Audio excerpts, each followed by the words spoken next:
The room was silent except for the faint hum of energy that filled the air. The Galactic Council sat in their grand chamber, a place that looked like it belonged in a dream. The walls shimmered with colors no human eye had ever seen, and the seats they occupied floated gently above the floor. Each council member represented a species from across the galaxy, beings with abilities and knowledge far beyond what most could imagine. But today, none of that brilliance mattered. Today, they were lost. Kale, one of the youngest members of the council, leaned forward in his seat. His long fingers tapped nervously on the smooth surface of the table before him. He had been quiet during the earlier discussions, listening as the others debated ideas that all seemed to lead nowhere. The problem was simple yet impossible.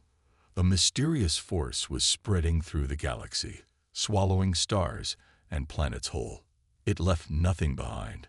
No debris, no radiation, just empty space. No one knew where it came from or how to stop it.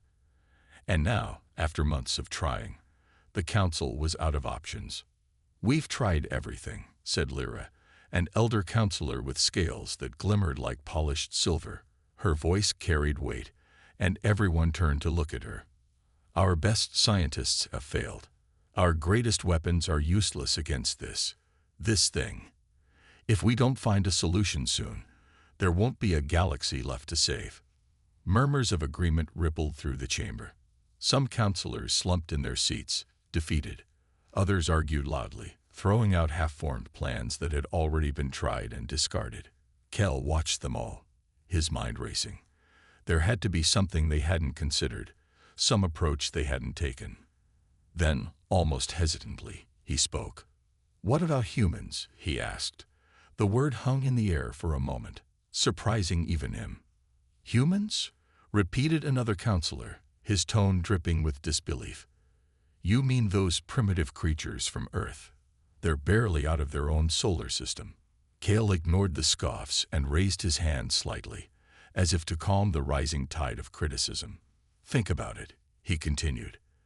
"They're unpredictable, chaotic even, but that's exactly why they might succeed where we failed. They don't follow rules like we do. They adapt. They improvise. Maybe that's what we need right now, a fresh perspective." The chamber erupted into arguments. Some counselors dismissed Cal's suggestion outright, calling it absurd. Others seemed intrigued but hesitant. Humans were so young compared to the rest of the galaxy. Their technology was crude, their understanding of the universe limited. How could they possibly help? But Kale pressed on. "We've run out of time to debate theories," he said firmly. "If we wait much longer, the void wave will reach us. Let's give them a chance. What do we have to lose?" For a long moment, no one spoke. The counselors exchanged uneasy glances, weighing the risks and rewards of such a drastic move. Finally, Lyra sighed and nodded slowly. "Very well," she said. "Send a message to Earth, explain the situation and ask for volunteers. But make no promises. They must understand the stakes." As the meeting adjourned, Kale felt a flicker of hope. It was a small flame, fragile and uncertain, but it was something. Somewhere on that distant blue planet, someone might hold the key to saving the galaxy. All they had to do was believe in the impossible. Daniel Carter sat alone in his dimly lit lab, the hum of computers and blinking lights his only company. It was late, but Daniel didn't mind. He had always preferred working at night, when the world outside was quiet and distractions were few. His desk was cluttered with papers covered in equations and diagrams, each one a step closer, or sometimes farther away, from solving the problems that fascinated him. Tonight, though, something unusual caught his attention. On one of the monitors, a strange message appeared. At first, Daniel thought it was spam or some kind of glitch. The text was simple: "Urgent, please respond." But what made it odd was that there was no sender listed. Curious, he typed back, "Who is this?" Seconds later, a reply came. "We are not from Earth. We need your help." Daniel froze, staring at the screen. Was this a prank? Some elaborate joke by his colleagues? He leaned back in his chair and rubbed his eyes, wondering if he'd been staring at screens for too long. But then another message popped up. This is real. If you doubt us, we will prove it. Before Daniel could react, the room filled with a soft glow. Startled, he turned to see a holographic image hovering above his desk. The figures were unlike anything he'd ever seen. Tall, slender beings with shimmering skin and large almond-shaped eyes. They spoke in calm, measured tones, their voices resonating as if coming from all directions at once. "We are representatives of the Galactic Council," one of them said.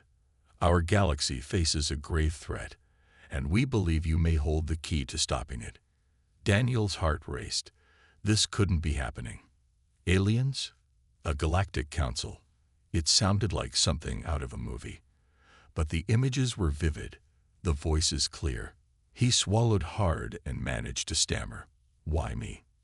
The alien paused, tilting its head slightly as if considering the question. "Your work in physics has drawn our attention. You explore possibilities others overlook. That creativity is rare and desperately needed." Still reeling, Daniel called Rachel Monroe, a close friend and fellow scientist who specialized in astrophysics.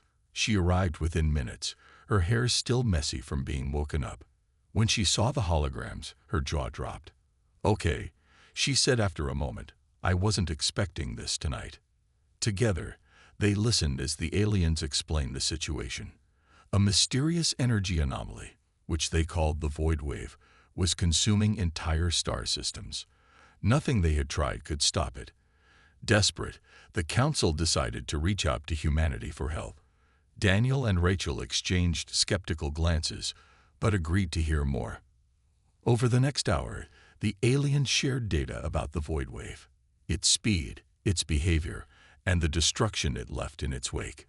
The information was overwhelming, but both scientists recognized the enormity of the task ahead. "If what you're saying is true," Rachel said slowly, "then we're talking about saving billions of lives, maybe even the entire galaxy." Daniel nodded, feeling a mix of excitement and dread. "What do you want us to do?" he asked. "You must come with us," the alien replied. "We will provide everything you need to study the void wave. Time is short, and we cannot delay." Rachel hesitated. "Us? Just the two of us? Isn't this a bit big for two people?" The alien gestured toward the hologram, and new images appeared, profiles of two other individuals. One was Marcus Lane, an engineer known for his resourcefulness, and the other was Sophia Bennett, a linguist skilled in decoding patterns. "You will not face this alone," the alien assured them. "Each of you brings unique skills necessary for success." Daniel glanced at Rachel, who gave him a small nod. They both knew how crazy this sounded, but deep down, they also felt a spark of curiosity. This was a chance to do something truly extraordinary, to step beyond the limits of Earth and into the unknown. "Okay," Daniel said finally. "We're in." As the holograms faded, leaving the room dark once more, Rachel let out a shaky laugh. "Well," she said, "looks like tomorrow's going to be interesting." The news spread quickly. By morning, governments around the world were buzzing with activity.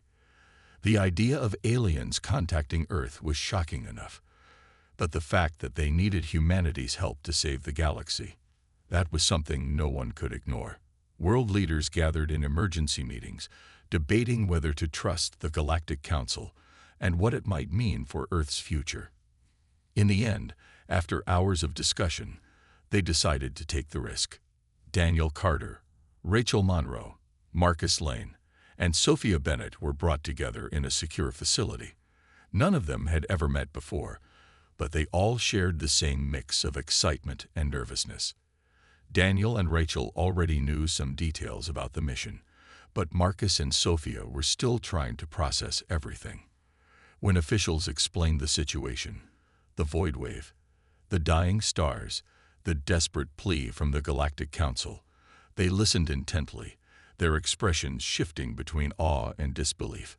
Marcus leaned back in his chair, crossing his arms. "So let me get this straight," he said, his voice calm but skeptical. "You're telling us we're supposed to team up with aliens to stop whatever this thing is, and if we fail, the whole galaxy is toast." "That's correct," replied one of the officials, a stern woman in a dark suit. "It's a lot to take in, I know, but the Council believes you four have the skills needed to make a difference." Sophia raised her hand slightly, as if unsure whether to speak. "What exactly will we be doing?" she asked. "I mean, I'm a linguist. I study languages. How does that fit into stopping?" "Well, whatever this void wave is." The official nodded, understanding her concern. "From what the Council has told us, the void wave behaves in ways that are almost like communication. Patterns, rhythms, things that don't seem random. Your expertise might help us understand it better." Sophia frowned, but didn't argue. She glanced at the others, wondering how they felt about all this. Marcus seemed unfazed, tapping his fingers on the table as if brainstorming ideas already. Rachel looked determined, her sharp eyes scanning the briefing documents. And Daniel, he sat quietly, his mind clearly racing with possibilities. Before long, the team was escorted to a private airstrip where a sleek spacecraft awaited them. It wasn't human-made. That much was obvious. The ship gleamed under the sunlight, its surface smooth and metallic, without any visible seams or panels. A ramp extended downward, inviting them inside. As they stepped aboard, they marveled at the interior. The walls glowed faintly, and the air smelled clean, almost electric. Comfortable seats lined the sides of the cabin, along with screens displaying strange symbols. "This is insane," Marcus muttered, running a hand over one of the glowing panels. "If someone told me last week I'd be boarding an alien spaceship, I'd have laughed in their face." Sophia smiled nervously. "Same here. But I guess this is really happening."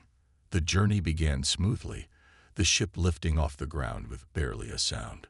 Through the windows, they watched Earth grow smaller and smaller until it disappeared entirely. For a while, no one spoke.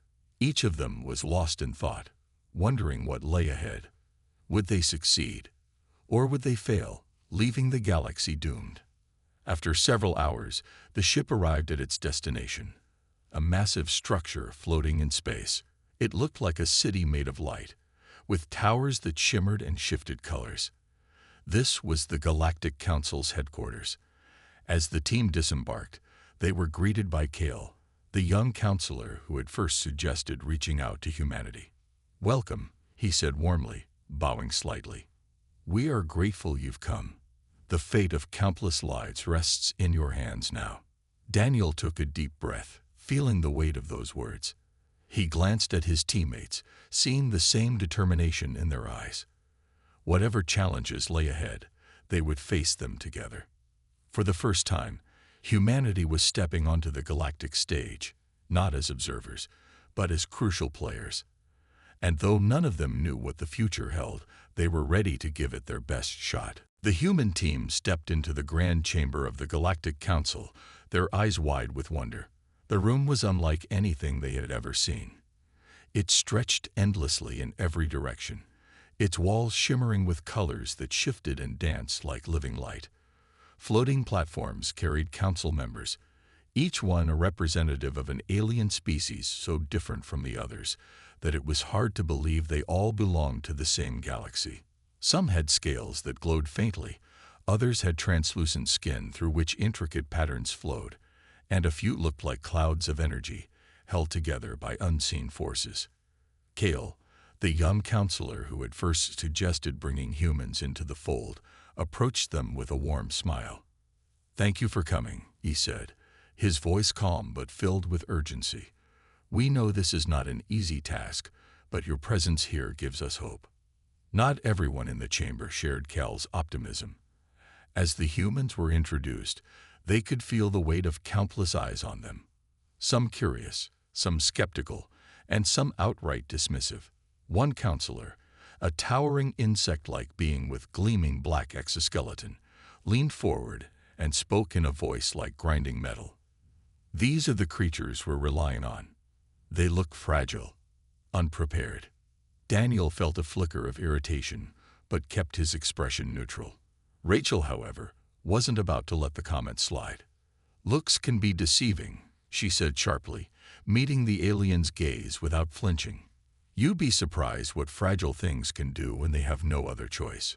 Her words earned a few murmurs of approval from nearby counselors, though the insectoid alien only clicked its mandibles in response. Kale quickly intervened, sensing the tension rising. "Let's focus on why we're here," he said diplomatically. "Time is short, and we must work together if we are to succeed."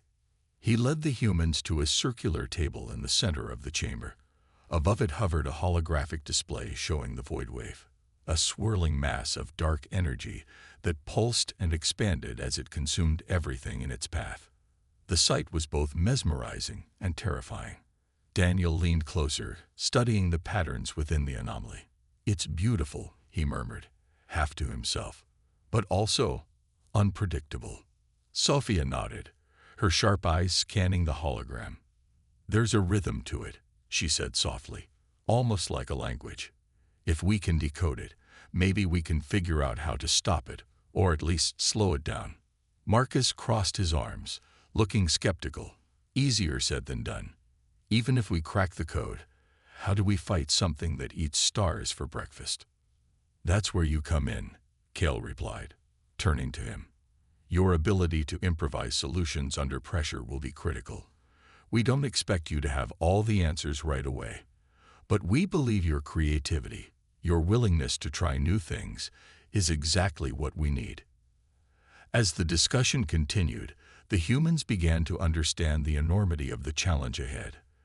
The Council had already tried everything they could think of: advanced technology, powerful weapons, even attempts to contain the void wave using force fields. Nothing had worked. Now it was humanity's turn to step up, to bring their unique perspective to the problem. Later, as the meeting adjourned, Lara, the wise elder counselor with shimmering silver scales, approached the team. Her presence commanded respect, and her voice carried a quiet authority. "Do not let their doubts discourage you," she said, gesturing toward the other counselors. "They fear failure, and fear often blinds them to possibility. You humans, you are different. You adapt. You survive. That is why we called upon you." Her words struck a chord with the team. Despite the skepticism surrounding them, they felt a renewed sense of purpose. They weren't just representing themselves, they were representing humanity.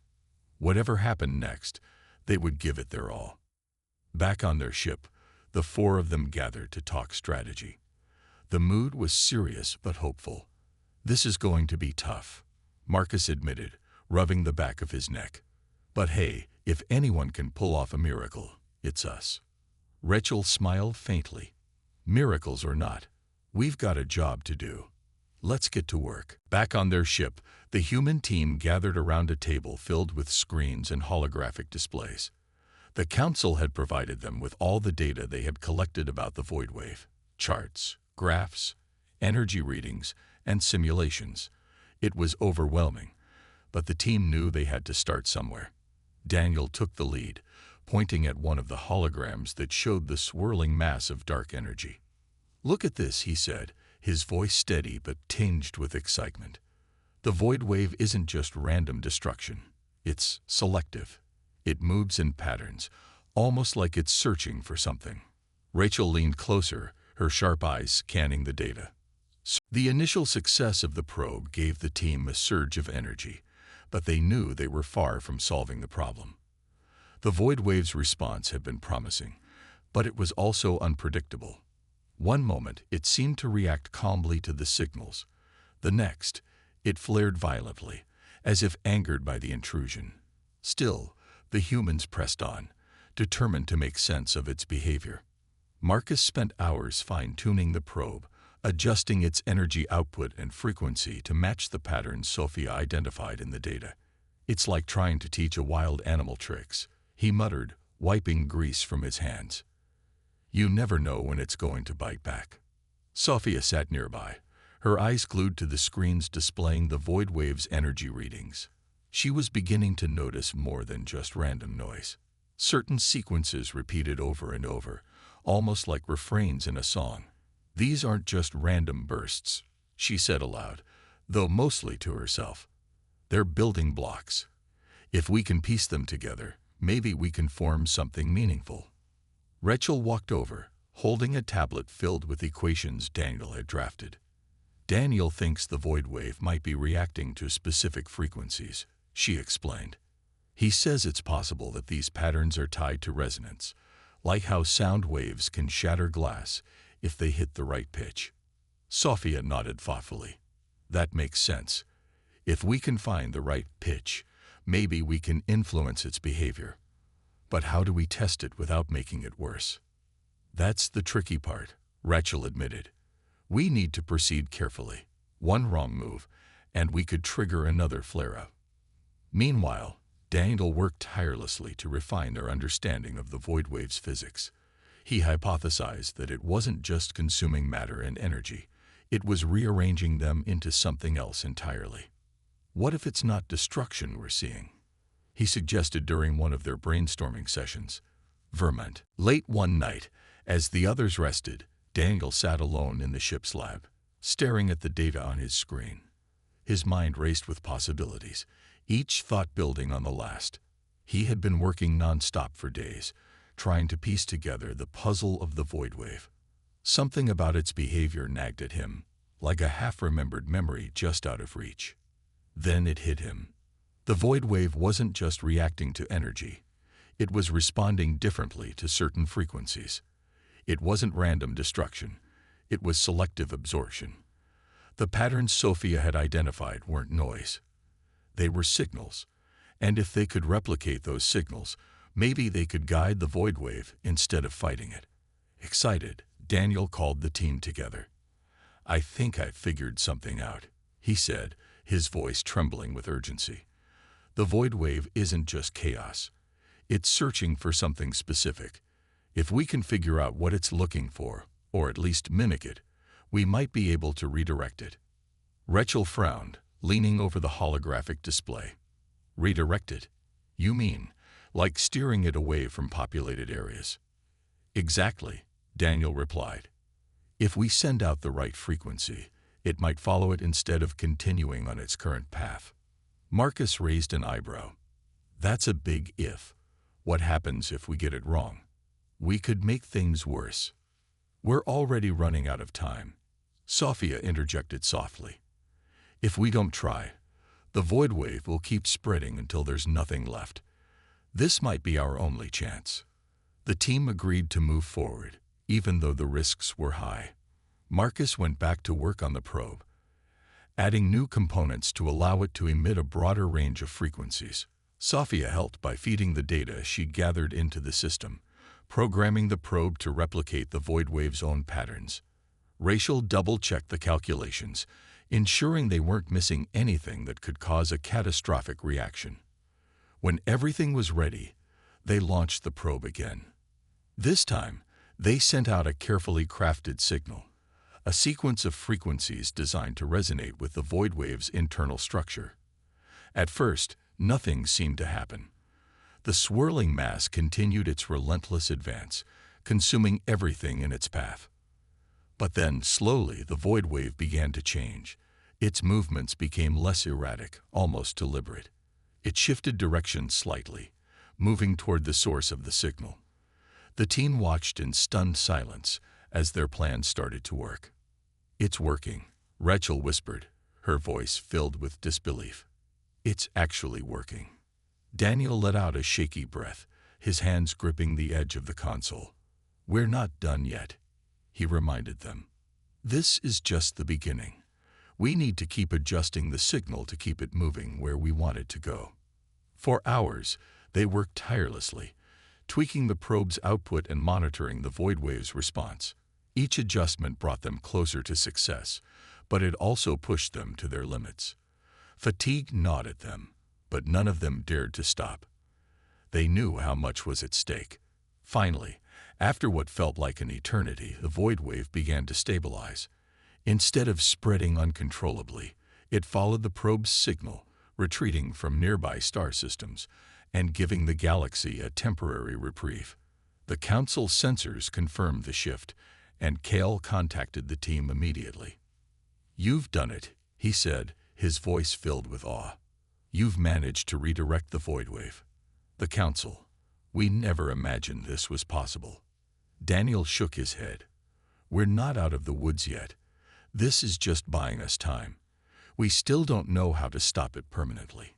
Kale nodded solemnly. "But you've given us hope. That's more than anyone else has been able to do." As the team celebrated their small victory, they knew the hardest part was still ahead. The void wave was no longer advancing unchecked, but it was far from defeated. Still, they had proven one thing: humanity's creativity and determination could make a difference, even in the face of overwhelming odds. For now, that was enough. The next step was clear, though it terrified them all. To truly understand the void wave and find a way to stop it, they would have to go deeper, much deeper. Instead of observing it from a safe distance, they needed to enter its chaotic core. It was a risky plan, but after their earlier success in redirecting it, the team felt they had no choice.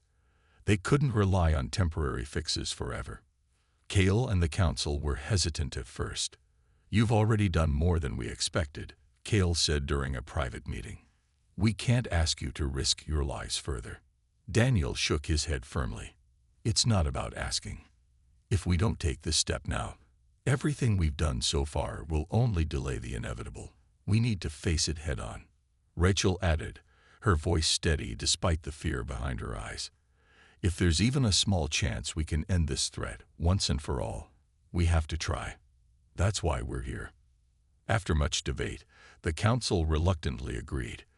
They equipped the human ship with advanced shielding technology, designed to protect them from the void wave's destructive energy. But everyone knew there were no guarantees. The void wave was unpredictable, and venturing into its heart was like stepping into a storm that could tear them apart at any moment. As the ship approached the swirling mass, the team grew quiet. The sight was both mesmerizing and horrifying. The void wave pulsed with dark energy, shifting and twisting like a living thing. Its surface shimmered with colors that didn't belong in nature: blues too deep, reds too bright, and shadows that seemed to stretch endlessly. For a moment, none of them spoke, overwhelmed by the sheer scale of what they were about to do. "Here goes nothing," Marcus muttered as he adjusted the controls. He glanced back at the others. Everyone strapped in. "This is going to get bumpy." Sophia gripped the edges of her seat tightly, her knuckles white. "Just promise me one thing," she said softly. "If this works, remind me never to volunteer for anything like this again." Despite the tension, Daniel managed a faint smile. "Deal." With a deep breath, Marcus guided the ship closer. As they crossed the outer edge of the void wave, the vessel shuddered violently. Alarms blared, and the lights flickered. The team held on, bracing themselves as the ship plunged deeper into the anomaly. Outside the windows, the world dissolved into chaos. Streams of energy twisted around them, pulling and pushing like invisible hands. Inside the ship, the probe hummed to life, sending out carefully calibrated signals to keep the void wave from tearing them apart. Sophia monitored the readings closely, her eyes darting between screens. "It's working," she shouted over the noise. "The signals are stabilizing our path." Encouraged, Daniel focused on analyzing the data pouring in. The closer they got to the core, the more complex the patterns became. It was like trying to decipher a symphony while standing in the middle of a hurricane. But slowly, pieces began to fall into place. "I think I see it," he said, his voice rising with excitement. "The void wave isn't just consuming, it's transforming. It's rearranging matter and energy into something new." "What does that mean?" Rachel asked, leaning over his shoulder. "It means it might not be evil," Daniel replied. "It's not attacking us because it wants to destroy. It's doing this because it's trying to survive." Marcus frowned, keeping one hand steady on the controls. "Great," So how do we tell it there are better ways to survive than eating entire star systems? That's where the signals come in, Sophia said, her voice filled with determination. If we can communicate with it, if we can show it another way, we might be able to change its behavior permanently. The ship continued its perilous journey, inching closer to the heart of the void wave. Every second felt like an eternity, but the team refused to give up. They had come too far to turn back now. Whatever happened next, they were ready to face it together. The ship trembled violently as it reached the core of the void wave. The team gripped their seats, their faces pale but resolute. Outside the windows, the swirling chaos seemed alive, pulsing with energy that radiated both beauty and menace. It was as if the void wave sensed their presence, reacting to their intrusion with bursts of light and shadow. "We're here," Marcus said through gritted teeth, his hand steady on the controls despite the shaking. "Now what?" Daniel didn't hesitate. "Activate the probe's full signal sequence. We need to start communicating with it." Sophia nodded, her fingers flying across the console. She initiated the program they had spent days refining, sending out a series of frequencies designed to mimic the void wave's own patterns. At first, there was no response. The chaotic energy continued to swirl around them, indifferent, or perhaps hostile, to their efforts. "Come on," Rachel whispered under her breath, her eyes glued to the monitors. "Respond to us." Then, something changed. The void wave's movements slowed, almost as if it were listening. Its dark currents began to shift in rhythm with the signals from the probe. The team exchanged stunned glances, unsure whether to feel relief or fear. "It's working," Sophia said, her voice trembling. "It's responding." Encouraged, Daniel leaned closer to the data streaming in. "Keep adjusting the signal. Let's see if we can establish a connection, something deeper than just reaction." Sophia adjusted the frequency slightly, adding layers to the sequence based on the patterns she had identified earlier. The void wave pulsed again, this time more deliberately. It wasn't attacking, it was responding. The realization sent a jolt of excitement through the team. "What now?" Marcus asked, still focused on keeping the ship stable. "How do we turn this into stopping it?" "We don't stop it," Daniel replied, his mind racing. "We guide it. If we can show it another way to survive, maybe it will stop destroying everything in its path." Rachel frowned. "But how? It's not like we can just hand it a map and say, 'Go here instead.'" "No," Daniel agreed, "but we can use the signals to redirect its focus. Think of it like teaching an animal to follow a trail of food. We lead it somewhere safe, a region of space where it won't harm anyone." Sophia's eyes lit up. "Like a decoy signal. We create a new pattern, one that mimics what it's searching for, and send it far away from populated areas." "Exactly," Daniel said. "Marcus, can you adjust the probe to emit a stronger version of the signal? Something big enough to draw its attention completely." Marcus grinned, his usual confidence returning. "Leave it to me." While Marcus worked on boosting the signal, Sophia and Rachel fine-tuned the new sequence, ensuring it would resonate strongly enough to override the void wave's current behavior. Daniel monitored the readings, watching as the anomaly reacted to each change. Slowly but surely, the void wave began to shift its course, drawn toward the decoy signal. "It's working," Rachel said, her voice filled with awe. "It's following the signal." The team watched as the void wave moved steadily away from nearby star systems, retreating into the emptiness of deep space. For the first time in months, hope filled the air, not just for humanity, but for the entire galaxy. As the ship pulled back from the void wave's core, the team sat in silence, overwhelmed by what they had accomplished. They had faced the impossible and succeeded, not by force, but by understanding. Kel's voice crackled over the comms. "You've done it. You've saved us all." Daniel smiled faintly, exhaustion creeping into his bones. "Not yet," he said softly, "but we've bought ourselves some time. And maybe, just maybe, we've shown that even the most dangerous things can be reasoned with." When the team returned to the Galactic Council's headquarters, they were greeted as heroes. The counselors who had once doubted them now looked on with admiration and gratitude. Kale stepped forward, his expression filled with respect. "You have done what no one else could," he said, his voice steady but tinged with emotion. "The galaxy owes you its survival." Daniel shook his head modestly. "We didn't do it alone. You gave us the tools, the data, and the chance to try." This was a team effort, not just ours, but everyone's.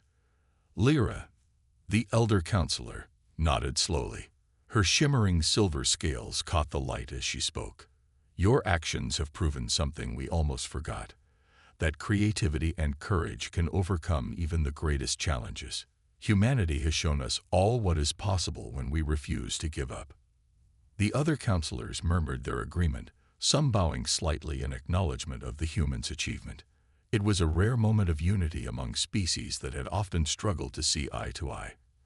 For the first time in years, there was hope in the chamber, a sense that the galaxy might not only survive but thrive.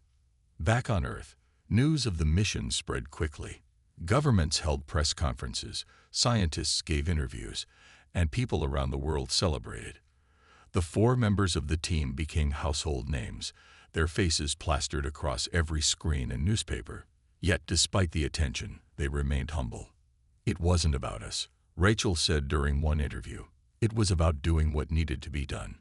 If we hadn't tried, who would?" Marcus chuckled, leaning back in his chair. "Yeah, and if I'd known how crazy it was going to get, I might have stayed home. But hey, someone had to keep the ship from falling apart." Sophia smiled softly, her usual quiet demeanor unchanged by the spotlight. "We just did our jobs. That's all anyone can ask for." Daniel added, "This isn't the end, though. The void wave is still out there, and we need to keep studying it. What we did was a start, but we have to stay vigilant." Their words resonated with people everywhere. Humanity's role in the galaxy had changed forever. No longer were they seen as newcomers or underdogs. They were now recognized as equals, capable of contributing ideas and solutions that even the most advanced civilizations couldn't imagine. In the weeks that followed, the Council invited the team to stay and collaborate further.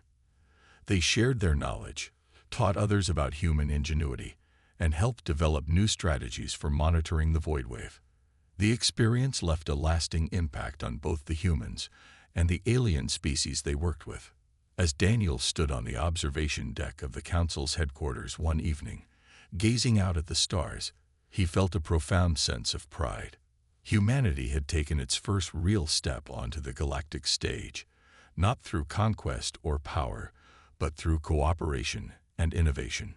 He thought about how far they had come, from a small blue planet struggling to understand its place in the universe to a vital part of something much larger.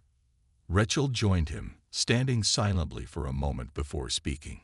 "Do you think we'll ever fully understand the void wave?" Daniel shrugged. "Maybe someday. Or maybe it's enough that we learned how to live alongside it. For now." She nodded, smiling faintly. "That's progress, isn't it?" "Yes," Daniel replied. "And progress is worth celebrating." Together, they watched the stars twinkle in the vast expanse of space, knowing that humanity's story was just beginning. Whatever challenges lay ahead, they would face them together, not just as individuals, but as part of a galaxy united by hope and determination. For the first time, the future felt limitless.